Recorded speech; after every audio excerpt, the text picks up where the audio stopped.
Hi, everyone. Welcome to our sixth and final week of the curriculum ebook weekly meetings. We are super excited if you have made it this far, and we hope that you will continue using the curriculum and that it's been helpful to you. These videos are up on YouTube and the blog, wherever you're watching them right now, and you are welcome to go back and rewatch them or watch the other ones that you may have missed. But we'll get right into it. This week, we're talking about Emergent Curriculum, and I'll let Megan go ahead and explain what that is. All right, so first I want to define what emergent curriculum is as far as in like a school kind of teaching setting, and then also how that translates as a parent. So emergent curriculum is an early education approach where teachers design projects unique to a child or group of children. And so you can take that as a parent, and I actually just made up this definition for the parent one. So I'm just taking that and tweaking it a little bit. As a parent, emergent curriculum is creating learning experiences / environments / projects that are unique to your child. So how do you make an experience, project, environment, all of those things? How do you make a curriculum unique to your child? There are 3 things to take into account about your child. Number 1 is your child's needs, what they're needing to learn, what they're needing to feel safe, what they're needing to like have all of their basic needs met, just all of the things of your child's needs. Number 2 is your child's skills, and like what they can do. This goes back to, I feel like I talk about the zone of proximal development a lot, but it's a theory that I really like, and it's I'll just recap really quickly. It's where you have an inner circle that is what you can do on your own, like what the child can do on their own.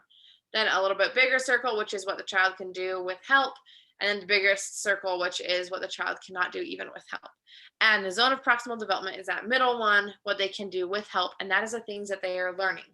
So obviously the things in the middle circle, they don't need to learn because they already know them. They can already do them. The things in the outer circle are too hard.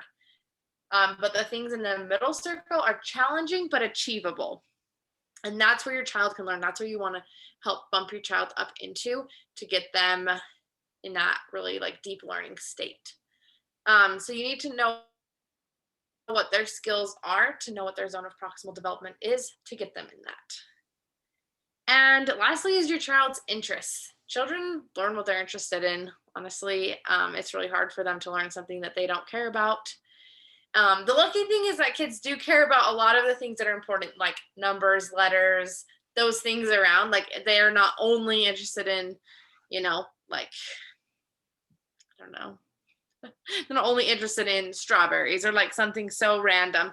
They're really interested in a lot of things, and B, the things that they need to be learning to be ready for school. Even though they don't know that, that's just like part of them. So those 3 things are what you need to take into account when creating an emergent curriculum for your child, which it does not have to be so structured. I'm going to talk a little bit more about it. So don't be scared by the name emergent curriculum. But when you're creating this environment, this project, this experience, take into account your child's needs, your child's skills, and your child's interests. So going into what exactly it is, because it kind of can seem intimidating. You don't have to create this whole curriculum for the whole year. Like, it's really not as intimidating as it sounds. So one way emergent curriculum is practiced in the classroom, and a way you can implement it at home is with a project approach. Which a project approach is taking something your child is interested in, a topic, and just diving deep, studying about it. The project approach allows you to study a topic in more depth over a longer period of time than just learning about one time. So in the classroom, this looks like learning about kind of the same thing or having the same topic for a week, 2 weeks, the whole year, depending on the group of children. At home, this can also has a similar timeline. You could be learning about this for a few days. You could be learning about it for a year. And it's just going to be incorporated into all of the things. It's all going to kind of relate. So think of a classic webbing exercise, right? Where you start with whatever you're webbing, and then you shoot off different things. That's how you can think of emergent curriculum. So normally projects in Emergent Curriculum answer a question that the child has, right? The child has a question, and that is the middle thing. Where does water come from? Where does food come from? Why does the sun come up in the morning? Where do the stars go at night? How come the sun makes things hot? Et cetera, et cetera. Kids come up with all sorts of questions. That's the middle thing, right? And so we'll take the census relates to the curriculum. The question, where does food come from? That's your question. And you shoot off, you can learn about plants, you can learn about animals, you can learn about farmers, you can learn about like a water cycle. You learn about all these different things, right? And then shooting off from there. So let's say plants. You learn about plants, you learn about the parts of a plant. You can learn about edible plants versus non-edible plants. You can learn about what a plant needs to grow. You can learn about the nutrients in a plant and what they do for your body, right? So you can see how it just grows from where does food come from to now you're learning about health and nutrition. You can be learning about, then also going along with that, you can learn about what exercise you need to do for your body. And it all ties back into this project of where does your food come from, which is something your child is interested in, right? So having that core piece is essential. That is something that you're interested in. And then you can shoot off so many directions that is so related, that's still so interesting. And you can be learning about all sorts of things. Again, like just taking the plants again. You want to learn about letters, learn about different plants that start with different letters. You want to learn about numbers, count the numbers of seeds, the numbers of plants, whatever it is, like you can totally incorporate all of those things, the shapes of plants, all of those things that they're needing to be learning can all fit in under the umbrella of that project. So that's what is so incredible about Emergent Curriculum and about the project approach is that it is all encompassing, but it flows with where your child is leading you. Your child takes you on this journey and you are there supporting them. So as I was saying, you can do a project might just last a few days. Maybe you dive in as deep as your child really cares to learn, and then they're on to the next thing. That's okay. Maybe you're doing the same project forever and ever and ever. That's okay too. But when you finish a project, you can jump right to the next one. Like it doesn't have to be any kind of like, well, here's our project, close that book, move on. Maybe even it starts with this question, you shoot off here, here, here, here. Here's another question that now becomes the center of your project. It's a very fluid idea of thinking of things and of supporting your child in their learning journey. So going along with the curriculum, can I do a screen share on here? Yeah. I may have to give you permission, but you can just request You have it. to give me permission first. I'm going to just pull up the curriculum really quick.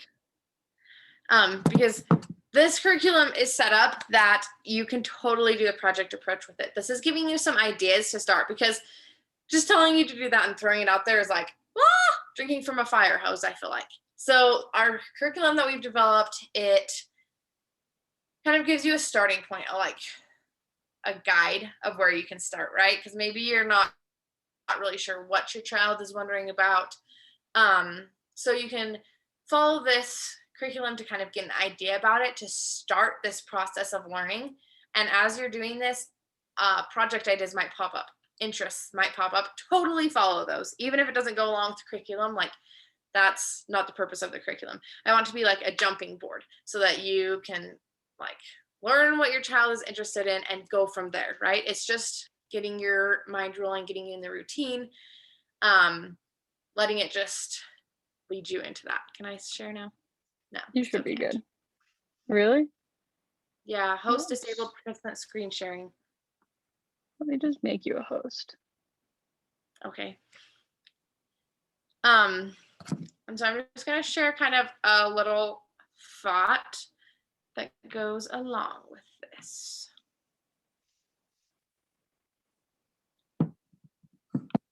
Okay, can you see my screen? Yep. Perfect. So I'm just gonna jump on here at the plant nursery. This is under the dramatic play, or I mean the sensory bin, sorry.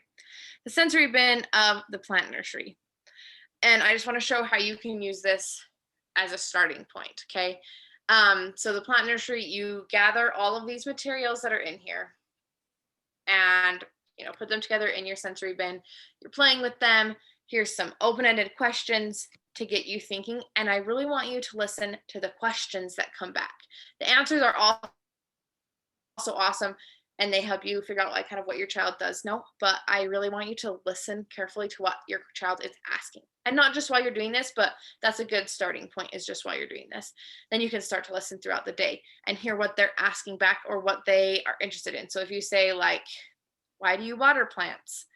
And they come back super interested and they're like thinking of all these ideas and they like want to test it. And if they're super interested in that, that might be a question that you've just put into words for them that they have. And that can be the center of your emergent curriculum, of your project. So for example, going off that, you say, why do you water plants? Your child goes on that. That's your project, right? That's not what this plant nursery is about, right? This plant nursery is about growing baby plants. But with that, you could go off into the water cycle. You could go off into living, like the properties of living things. You could talk about like how your body needs water, why plants need water. You could talk about why we, like how rain is made, like water cycle, I already said that. So many different things, right? And then maybe even you talk about how living things need water. You're a living thing. Okay, now we're classifying living and non-living things. Okay, maybe you're going off, I'm a living thing, so I need water, right? So then you're talking about your health. Okay, so totally, we start here with this starting point of plant nurseries, how to grow baby plants. And here you are learning about how to take care of your own body, right? That's what I think is so amazing about this. And so I don't want you to feel limited at all, but I want you to feel empowered and confident to have a starting point, because it is intimidating to just be like, all right, you don't know anything about this. Go find out what your project is. And it's okay if it doesn't have anything to do with what our curriculum is. It's a great starting point. And so if you are wondering what your child's interests are, or if you know what your child's interests are and you're wondering what to do, totally message us. We'd love to help think of things, right? Because there's so much you could do with in an interest, and so many ways you could relate it back to like school readiness or all of those academic things that they need to learn. So seriously, if you have a question of what your project should be, reach out to us. If you have a question of what you should be doing with their interests, reach out to us. And if you have any awesome ideas, totally tag us, share those. Other moms, I'm sure, would love to see what you're doing to give them a jumping off place, because we're all in this together and it's kind of scary to know if you're like where to start, really. I think starting is the hardest part of anything. And the same is true for your journey as your child's first teacher, because not everyone is a teacher. I feel like I can see both sides because I have studied about that. And so I feel like I should be confident in knowing how to do, but like, honestly, still, I'm just a mom. I sometimes don't really know where to start as well, but that's why we're always learning as well. That's what this whole early childhood period is about, is learning how to love learning how to learn, so that even when your kids are adults, they can be figuring out and learning things. So if you have any other questions about that, please don't hesitate to message us and ask. Yeah, I think that's awesome. I also think this idea of emergent curriculum is especially great now that we're kind of wrapping up our content about curriculum, that they can like move forward, do other things with it.